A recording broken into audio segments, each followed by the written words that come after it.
보통 이제 제가 그런 이야기를 자주 하는데, 이제 호흡 수행을 너무 이제 이런 집중력만 향상시키려고 하지 말고요. 집중력을 향상되는 것과 더불어서 이 이제 집중이 잘 안 되는 이유가 뭐냐 하면은, 우리 마음속에 있는 그런 이제 번뇌 때문에 그렇잖아요. 번뇌가 작용 안 하면 사실 집중은 잘 되게 돼 있어요. 그 예를 들면 뭐 아라한들 같은 경우는 자기가 원하면은 그냥 거기에 바로 집중할 수가 있거든요. 그런 능력이 있단 말이에요. 근데 이제 그런 번뇌를 이제 버려서, 그런 번뇌 때문에 이제 집중이 안 되니까 이 번뇌를 이렇게 버리는 노하우, 그런 게 생기면은 자연스럽게 이제 집중도 잘 되고, 또 집중도 잘 될 뿐더러 자기 마음에 있는 그런 번뇌를 이렇게 버리는 그런 지혜가 생기니까 꼭 선정에 안 들어도 문제가 안 돼요. 선정에 들고 안 들고는 그냥 이제 얼마나 이제 노력의 그 조건이 성숙해서 그게 이제 누적되느냐의 문제잖아요. 잘못하면 이제 이게 그 선정에 집중이 잘 안 되고 선정이 안 되면 난 수행을 못하고 뭐 잘못하고 이렇게 생각할 수가 있는데, 그렇게 보면은 뭐 선정을 못 얻은 사람은 다 수행을 못하는 사람이 되잖아요.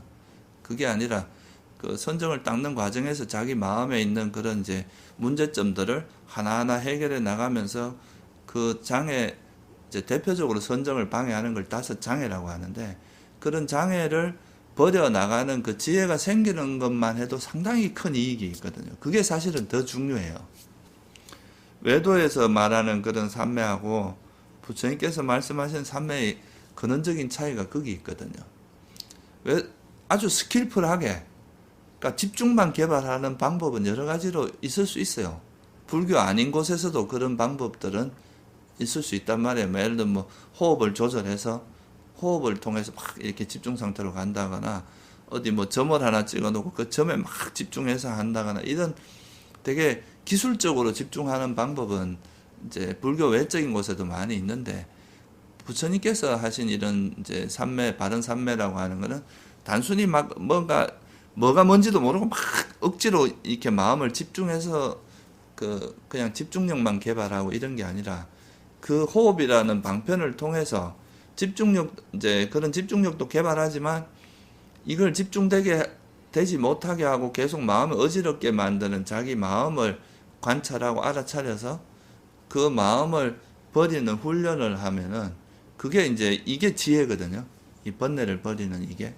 이 지혜의 힘으로 번뇌가 이제 장애가 버려지면 자연스럽게 이제 호흡의 집중도 잘 될 뿐더러 자기 마음을 이제 이렇게 그런 번뇌를 제어할 수 있는 힘이 생기잖아요.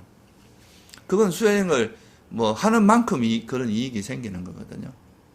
그러면은 내가 뭐 집중이 잘 되거나 선정이 뭐 니미따가 안 생기거나 선정이 안 되더라도 별 문제가 안 돼. 그거는 내 마음이 계속 정화되어 나가는 과정이잖아요. 근데 그런 거 없이 집중만 막 하는 거는요, 자기 마음은 정화가 안 되고 집중력이 좋아졌다 해도 또 그 사람이 원래 가지고 있던 그 생각의 형태가 안 변했기 때문에 이 집중력이 원래 자기가 가지고 있던 그 생각을 더 강화시키는 쪽으로 가버려요. 그러니까 그런 거는 이제 불교에서는 바른 삼매라고 보지 않아요. 그렇게 하는 거를. 그래서 오히려 막 상이 높아진다고 말하죠. 그러니까 뭔가 좀 집중이 잘 되고 뭐 이제 뭔가 뭐 니미따도 생기고 막 이렇게 뭔가 좀 평소에 안 보이던 뭔가가 이렇게 생기면 그걸 가지고 이제 그것이 이제 더 자기 번뇌를 버리고 이런 쪽으로 가야 되는데, 그게 아니라 이제 이게 오히려 여기 애착이 달라붙고 막 자만심이 생기고 이래가지고 마음이 이제 어떤 면에서는 좀 안 좋은 쪽으로, 새로운 형태의, 또 과거에는 세속적인 거를 이제 집착하고 막 그랬다면 이제는 수행의 어떤 그 결과를 집착하는 쪽으로 흘러갈 수가 있거든요.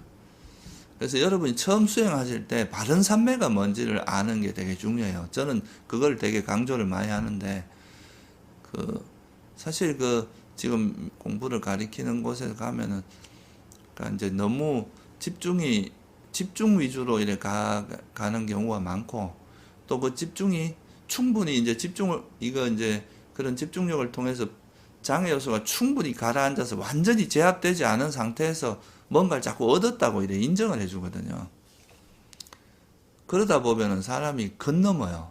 막 이렇게 자만심도 많아지고 막 자기가 뭘 얻었다고 하는 그런 마음이 자꾸 생기고, 그래서 자꾸 계급장이 달리는 거죠. 나는 뭐 무슨 선정을 했고 무슨 선정을 했고 뭐 또 무슨 깔라빠를 받고 뭐 이런 식의 이야기들이 이제 자꾸 되다 보면은 실제 자기 번뇌가 버려지는 게 아니라 이제 뭔가 내가 이런저런 경험했다고 하는 그런 것만 자꾸 쌓이게 되고, 그래서 오히려 그게 부작용이 되게 많아지거든요.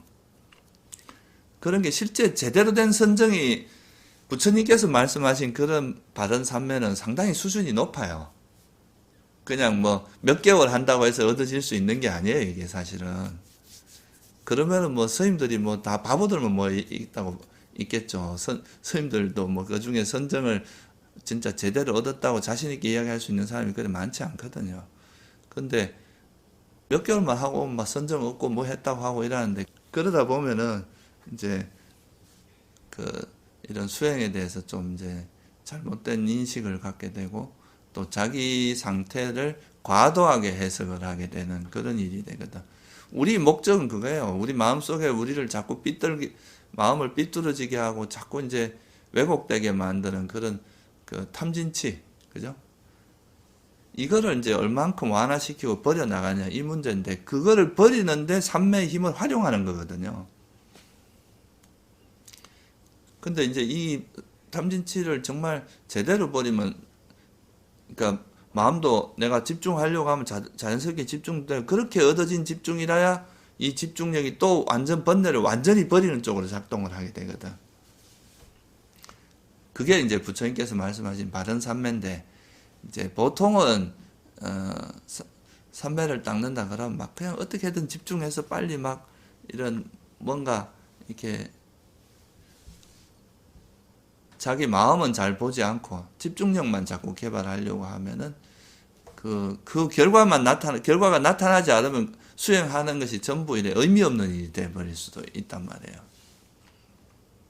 무슨 말 이해되시죠? 그래서 그런 거를 잘 이해하는 것이 사실은 수행에서 되게 중요합니다.